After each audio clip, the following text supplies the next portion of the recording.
أصدقائي أحبابي متابعينا في كل مكان، أهلا بيكم على قناة أيمن سبورت 2 وحلقة جديدة من حلقات فرفوش وأصحابه. أمال الكوتش ما جاش النهاردة يعني فاهم؟ يا أخي افتكر لنا حاجة عدلة هي ناقصة. لو سمعك وأنت بتقول البقين دول ربنا يجعل كلامنا خفيف عليه. غير الموضوع يا سيدي. شفت محمد شريف اللي رفع علينا الضغط بتصرفاته ده وبلعبه ده؟ راح يتفاوض مع الزمالك. بقول لك إيه، سيبك منه، هو عامل زي الكوتش وراخ الاثنين يعني لا يطاقوا.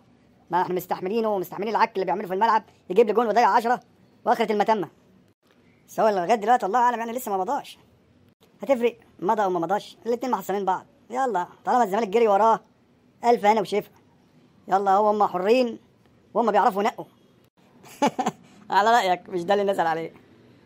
اللي كان فارق بقى فعلا بقى وكان الواحد يفرح لو كان جه تريزيجيه يعني كان هيبقى مكسب كبير قوي للاهلي اذا جه في الفتره دي.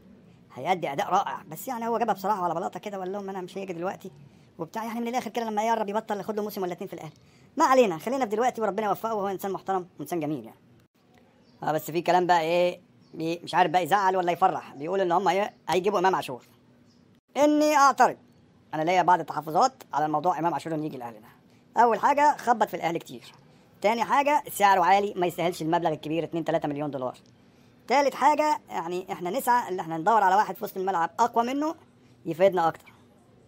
واللاعب ده موجود في المغرب، رضا سليم، واد عامل شويه ارقام بصراحه خرافه.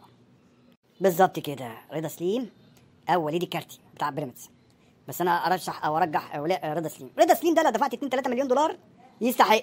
معلش مع احترامي لامام عاشور، ده اللي هيفرق مع الاهلي جامد. على العموم قبل ما تختم يعني هو ما فيش حد فيهم اصلا مضى، كلها كلام ابن عم حديد، ونشوف الايام اللي جايه هترسى على ايه. اصدقائي احبابي متابعينا في كل مكان، وبكده انتهت حلقتنا النهارده. يا رب نكون اسعدناكم، يا رب نكون وفقنا، ويا رب ما تنسوناش باللايك والاشتراك في القناه، وانتظرونا في حلقه جديده من حلقات فرفوش واصحابه على قناه ايمن سبورت 2.